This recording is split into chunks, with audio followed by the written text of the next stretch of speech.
Hi, my name is Billie Ruth Hopkins Furuichi, and I do have a soul story to tell.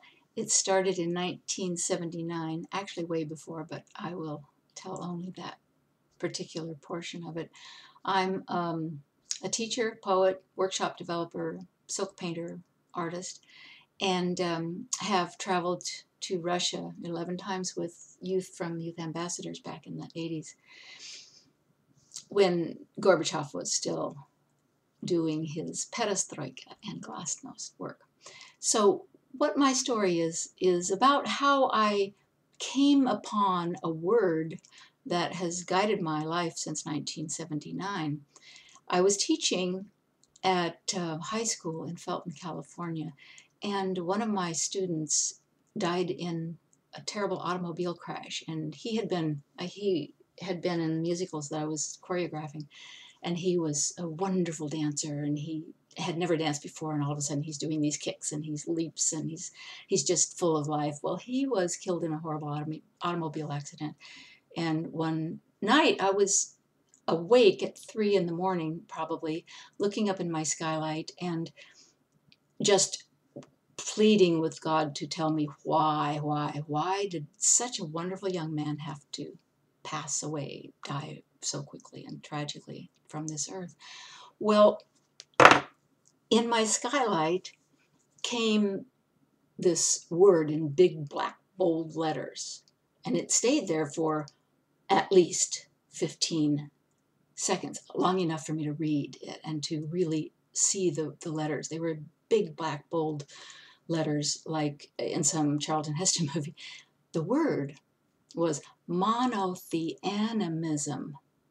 And I checked it 2 or 3 times because I'd never heard this word, and I thought, no, that can't be a word. That's not a word. Monotheism, of course, and animism, of course, but monotheanimism had never been in my vocabulary.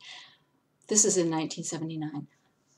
And I looked at the word, and the next day I rushed to school and I asked a friend of mine, colleague who was the director of the plays that we were doing together, and I said, "Hey, Artie, have you ever heard the word monotheanimism?" And she said, "No, what are you talking about, monotheanism?" She said, "Oh, let's go to the dictionary." So we went to the library and looked it up, and of course it was not there. This word has been with me now since that time, and I've come to discover that it means that we, in fact, are the living, breathing, moving, active, animated beings of the one energy force that brought us into this world, that created us, that is still moving and breathing us. And even when something tragic happens, that someone dies, it's not to be brought into our consciousness that this person is gone. The person is still there. There is the ones and the zeros never go away. Life continues. We are, in fact, in an electromagnetic field at all times, and that electromagnetic field carries us through what we're doing. My mission seems to be to simply be that, to be the light of the world. In fact, I got another message in 80, just after a divorce, when I was again saying, why?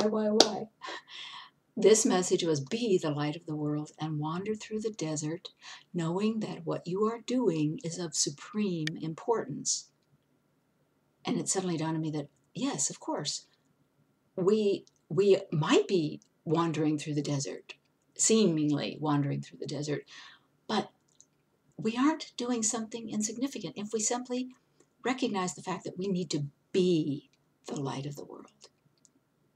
And what we're doing is not just minorly important, not just a little bit okay, it's supremely important. What you are doing is of supreme importance. One last message that I think is important for me to share with you is something that I got in 1979. I was walking my dog. No, I'm sorry, 1999. I was walking my dog, and I saw the trees giving space to each other as they're growing. And I got this message: we are the spaces between all forms. All forms shall fade. Only we shall abide. Only the spaces shall abide. And in that message, the understanding came that what we are doing as we move through this world is that we are being accommodated by the energy force that allows us to be in the world, moving, breathing, and active. Because that space, those energy spaces, can't move and breathe and act in the world. That's our job. But that's the only thing. That's the only thing that will abide. That's what abides. We do not abide. The spaces shall abide. So that's my message. Thank you.